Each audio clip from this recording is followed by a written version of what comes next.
কাৰোবাৰ ঘৰ নাই, কাৰোবাৰ দুৱাৰ নাই, কাৰোবাৰ পিন্ধিবলৈ কাপোৰ নাই, সেই ক্ষেত্ৰতো ষ্টুডেণ্টে কেনেকে 7,000 টকা দিব? সেই কথাটো চৰকাৰে মানে কোনো পধ্যে বুজি আমি চৰকাৰ বনাইছো, চৰকাৰৰ কথা আমি শুনিব নালাগে, আমাৰ কথা চৰকাৰে শুনিবই লাগিব। পানীৰ বাবে ঘৰৰ সকলো শেষ হৈ যোৱাৰ পাছতো চৰকাৰে আমাক এতিয়ালৈকে কোনো ধৰণৰ ৰেহাই দিয়া নাই। 7,000 টকাৰ বাবে এডমিশ্যন ল'বলগীয়া কৰিছে, কিন্তু আমাৰ এতিয়া সক্ষম নাই যে আমি 7,000 টকা দি এডমিশ্যন ল'ম।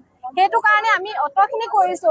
আমাৰ কলেজ কৰ্তৃপক্ষক বিভিন্ন ধৰণৰ দৰখাস্ত দিয়া হৈছে, ডিচি অফিচত দিয়া হৈছে, ইউনিয়নৰ ফালৰ পৰা সকলো ধৰণৰ ৰনোজ পেগু ছাৰলৈ বাৰ্তা প্ৰেৰণ কৰা হৈছে, কিন্তু তেওঁলোকে কোনো কথাতে গ্ৰাহ্য কৰা নাই। সেইবাবে আজি আমি ইয়াত ৰাজপথত ওলাই আহিবলগীয়া হৈছে। বানপানীৰ কাৰণে ইমানখিনি ক্ষতি হোৱাৰ পাছতো চৰকাৰে কেলে আমাক ৰেহাই দিব পৰা নাই?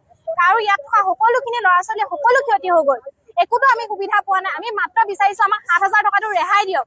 নাচনীসকলক দিব পাৰে, অৰুণোদয় নামত দিব পাৰে, কিন্তু ছাত্ৰ সমাজৰ নামত কেলে পইচা এটা আমাক ৰেহাই দিব নোৱাৰে? আমি প্ৰত্যেকবাৰে নিবিচাৰো, অকল এইবাৰ বিচাৰিছো যে আমাক বানপানীৰ ক্ষেত্ৰটোত মানে ৰেহাই দিয়ক। আমিতো এতিয়া সক্ষম নহয় দিবলৈ।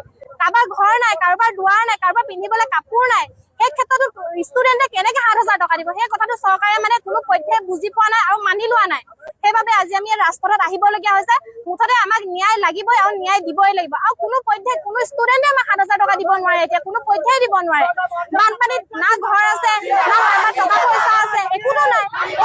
চৰকাৰে মানে আমাক ৰেহাই দিয়ক, আৰু আমি কোনো পধ্যে এই কথাটো মানি নলওঁ। সেইবাবে আমি ৰাজপথত ওলাই আহিছো। এটাই মোৰ উদ্দেশ্য, আমি আমাৰ শিক্ষাৰ অধিকাৰ বিচাৰি।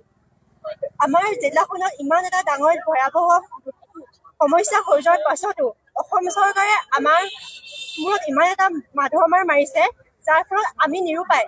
আমি 7,000 দি এডমিশ্যন কোনোমতে ল'ব নোৱাৰো। আমি দুখীয়া ঘৰৰ ল'ৰা ছোৱালী, আমাৰ কাৰণে 7,000 টকা দিয়াটো মুখৰ কথা নহয়। তেওঁলোকে বুজিব লাগিছিল যে জিলাখনত ইমান এটা ডাঙৰ বিপদ হৈ যোৱাৰ পাছতো তেওঁলোকে আমাৰ মূৰত ইমান এটা ডাঙৰ মাধমাৰ দিবলৈ তেওঁলোকৰ অলপো বেয়া নালাগিল নে? আজি ছাত্ৰ হ'ব লাগিছিল শ্ৰেণী কোঠাত, কিন্তু আজি আমি ওলাই আহিছো ৰাজপথত নিজৰ অধিকাৰ বিচাৰি। এই ক্ষেত্ৰত চৰকাৰখনলৈ মোৰ এটাই অনুৰোধ, তেওঁলোকে আমাৰ শিক্ষাৰ অধিকাৰ কাঢ়ি নিনিব। তেওঁলোকে আমাৰ অধিকাৰ আমাক দিয়ক, আৰু তেওঁলোকে আমাৰ যি এডমিশ্যন 7,180 টকা, সেয়া আমাক একেবাৰে বিনামূলীয়া কৰি দিয়ক। ইমানেই বানপানী মানে মানুহৰ ঘৰ দুৱাৰ পৰ্যন্ত উঠি গৈছে। এনে অৱস্থা 7,000 টকাটো দিয়াৰ বাবে আমাৰ মানে সম্ভৱেই নহয় যে আমি 7,000 টকা দি এডমিশ্যন লোৱাটো। সেইবাবে আজি আমি ৰাজপথত এনেদৰে ওলাই আহিবলগীয়া হৈছে, আৰু আমাৰ এই দাবী মানি ল'বই লাগিব। যিহেতু চৰকাৰক আমি চৰকাৰ বনাইছো, চৰকাৰৰ কথা আমি শুনিব নালাগে, আমাৰ কথা চৰকাৰে শুনিবই লাগিব।